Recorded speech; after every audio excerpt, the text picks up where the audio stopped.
NRI Bharat की team है आज कानपुर में। एनआरआई भारत लेकर आया है अपना खास प्रोग्राम कुछ काम किया क्या। देखिए संपादक अच्छांश चतुर्वेदी के साथ ये खास रिपोर्ट।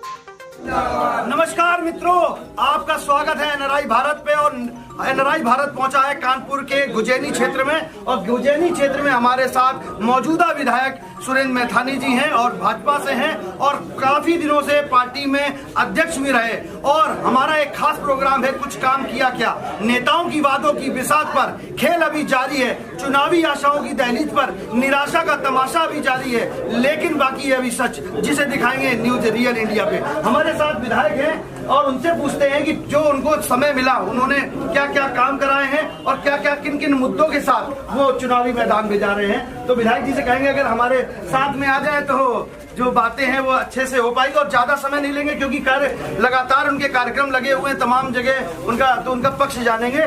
विधायक जी ये बताइए, क्योंकि आपको सब लोग जान रहे हो, चूंकि संबोधन में भी आप कह रहे थे कि आपको कम समय मिला है और हमको काम करना ज्यादा चाहते थे, क्या कहेंगे आप?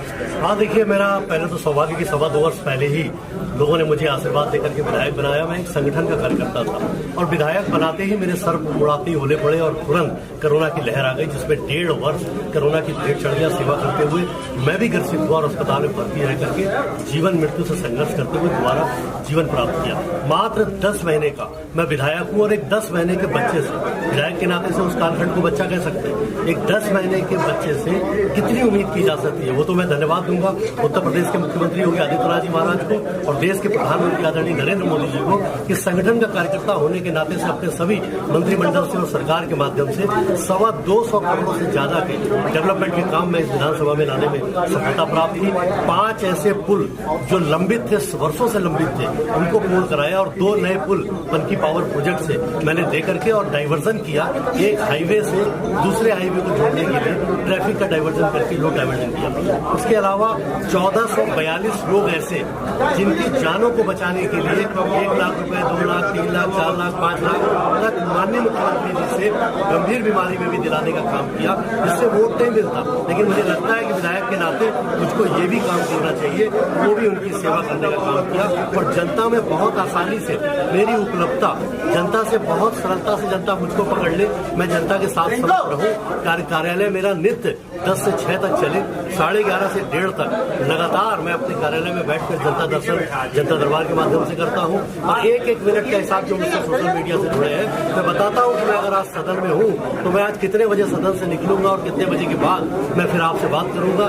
सारी सूचनाएं मैं जनता से सीधी कनेक्टिविटी को मैंने आधार पर। एक सवाल और करेंगे, क्या मानते हैं कि आप कम समय मिल पाने का, आपको और भी काम कराने थे, कुछ काम रह गए हैं, ये मानते हैं आप? देखिए, विधायक निधि होती है 3 करोड़ की और 200 करोड़ अगर 10 महीने में मैं करूं तो निश्चित रूप से मैंने अपना प्रमाण दिया है, ये अपने को सर्टिफाइड कराया है। और मेरा विश्वास है कि जब 10 महीने में 10 साल का मैं काम करा सकता हूं तो 5 वर्षों में 20 साल का काम होकर कराऊंगा।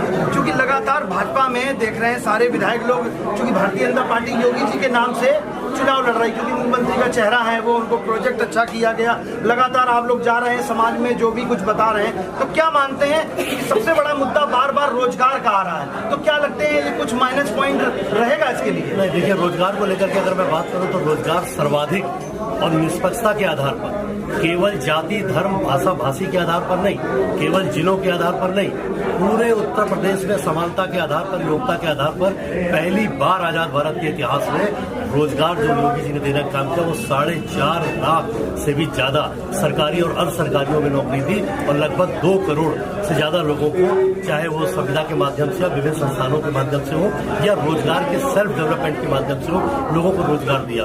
मैं अगर गोविंद नगर की बात करूं तो मेरे पास ऑन नोटेड है कि 1353 ऐसे बच्चे हैं जिनका नाम, पिता का नाम, मोबाइल नंबर, एड्रेस मेरे पास अंकित है, उनको मैंने यहाँ गोविंद नगर के लोगों को नौकरी दिलाई है। इसके अलावा ITI पास, ITI के सर्टिफिकेट लेके लोग घुमा करते थे और अपने ट्रेड से हट करके सुपरवाइजर कोई चपरासी का काम करता था, उनको अपने सर्टिफिकेट ट्रेड के अकॉर्डिंग उनको नौकरी दिलवाई, मेला लगवा करके, जिसका उद्घाटन मैंने किया था। और पूरे कानपुर से 3023 लोग और मेरी विधानसभा क्षेत्र के 447 बच्चों को मैंने ITI सर्टिफिकेट के प्राप्त बच्चों को 14,000 से 25,000 रुपए तक की नौकरी दिलाई।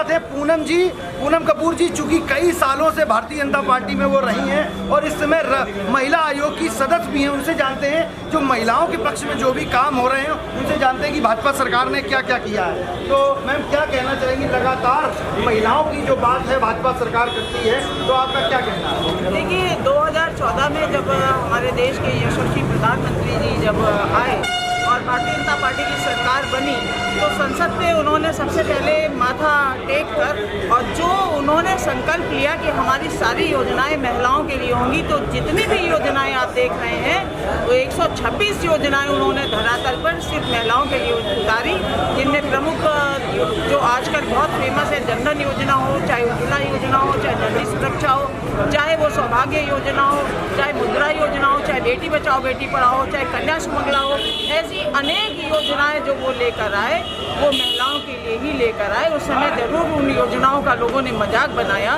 क्योंकि विपक्ष का काम तो हमेशा मजाक बनाने का रहा है, लेकिन कोरोना कालखंड में अगर सही माने में किसी को लाभ मिला है तो हमारी माताओं और बहनों को सबसे ज़्यादा लाभ मिला है, चाहे वो प्रधानमंत्री अन्न योजना हो या मुख्यमंत्री अन्न योजना हो। 1 महीने में डबल राशन अगर किसी ने दिया है तो डबल इंजन की सरकार। पूनम जी, एक सवाल बराबर आता है कि लगातार विपक्ष जो है लगातार हमलावर रहता है हाथरस कांड के लिए। वो बार बार कहती हैं कि महिलाओं की सुरक्षा नहीं हुई, ये नहीं हुआ, तो उस पर आपका क्या पक्ष है? भाई वो तो कहती हैं बेटी को लड़ सकती हूँ, उनको इतना नहीं मालूम है कि पूरे भारतवर्ष में अगर सबसे ज़्यादा आपराधिक आंकड़े हैं 5000 से ऊपर, जहाँ महिलाओं का बलात्कार हुआ, जहाँ महिलाओं की हत्या हुई, जहाँ अनेक ऐसी महिलाओं के साथ गंभीर हुआ, वो सबसे ज़्यादा आंकड़े उनके राजस्थान में हैं, जहाँ उनकी खुद की सरकार है। वो वहाँ जाए ना। एक सवाल और करेंगे कि आज जो है जो शशि दुबे हैं, क्योंकि लगातार लोग कह रहे थे कि वो अपराधी की पत्नी, उनको टिकट दिया गया है, कांग्रेस ने टिकट दिया है, उस पर आपका क्या कहना है? देखिए मैं इस विषय पे ज़्यादा बात नहीं करना चाहूँगी, क्योंकि मैं जिला कारावास निरीक्षण करने गई थी। अमर दुबे की पत्नी जो पत्नी है खुशी, वो वहाँ पे उस समय वहाँ पे मौजूद थी। मैंने उसको भी बोला, मैंने कहा बेटा जो हो गया सो हो गया, लेकिन अब अपने आप को थोड़ा बदलो, अब आप यहाँ कुछ सीख कर बाहर निकलना। अब कांग्रेस का क्या कल्चर है, कांग्रेस या अन्य दल का क्या कल्चर है मुझे नहीं मालूम। मेरा तो सिर्फ एक ही फोकस है कि उत्तर प्रदेश में योगी और गोविंद नगर क्या मानती है विपक्ष जो है ब्राह्मणों का जो मामला है उसको भुलाने की कोशिश कर रहा है? नहीं, ब्राह्मण विपक्ष भुलाएगा कैसे? ब्राह्मण तो हम लोग तो हर जाति की बात करते हैं ना, चाहे ब्राह्मण हो, चाहे ठाकुर हो, चाहे दलित हो, चाहे पिछड़ा हो, चाहे हमारा समाज हो, खत्री समाज हो, चाहे बनिया हो, हम तो हर दल की बात करते हैं और हर दल को हम लेकर चलते हैं। हमने जो टिकट दी, अगर हमारी सरकार में बटे हैं, हमारे संगठन ने जिसको टिकट भी दिए वो तो हर दल के लोग हैं। हम लोग तो महिला तो महिला होती, महिला की कोई जाति नहीं होती। क्या लगता है इस बार, चूंकि लगातार भाजपा नेता लगातार कह रहे हैं कि कहीं ना कहीं जो मुस्लिम महिलाएं हैं, तमाम और भी महिलाएं हैं, वो लगातार उनका वोट साइलेंट वोटर होता है। मैं एक बात बार बार कहता हूं कि जो 50% की जो आबादी है महिलाओं की, उसको कम आंकना, ये कहीं ना कहीं विपक्षी दलों को कहीं ना कहीं सामना करना पड़ेगा। तो मगर ये जो मोदी जी बोलते हैं कि ये साइलेंट वोटर है, तो क्या लगता है कि इस बार साइलेंट वोटर कितना काम करेगा, कितना कारगर होगा? मैं तो कहना चाहूँगी, मेरे साथ तो अर्शी सुल्तान है। अभी मैं जनसंपर्क कर रही थी और जिस क्षेत्र में जनसंपर्क कर रही थी वो तो घोर मुस्लिम एरिया था, और कई महिलाएं जिनका मैंने आयोग में रह के उन बच्चियों को मैंने न्याय दिलाने का कार्य किया है, वो स्वयं निकल के आई, मुझसे गले में मिली। तो मैं तो ये मानती हूँ कि अगर हम काम करेंगे तो वो हमें मिलेगा। अगर हम काम करेंगे, महिलाओं ने कहा कि नमक खाया है, नमक हरामी नहीं करेंगे, ये उस क्षेत्र की महिलाओं ने कहा। तो जो महिलाओं को लाभ मिला है, तो महिलाएं तो योगी योगी और मोदी मोदी कर रही हैं, तो विपक्ष क्या बोल रहा है तो हम तो अपने कान में सुनते भी नहीं। विपक्ष का काम है बोलना, वो तो बोलता ही रहेगा। तो साफ तौर से पूनम जी का कहना है, चूंकि महिला आयोग की सदस्य भी हैं और लगातार महिलाओं का पक्ष रखती हैं, महिलाओं को न्याय दिलाने के लिए काम करती हैं, और उनका बोलना और उनकी बातों को रखना बहुत महत्वपूर्ण हो जाता है। ऐसे ही अपडेट के लिए बने रहिए न्यूज रियल इंडिया के साथ। मैं अक्षांत चतुर्वेदी, कानपुर।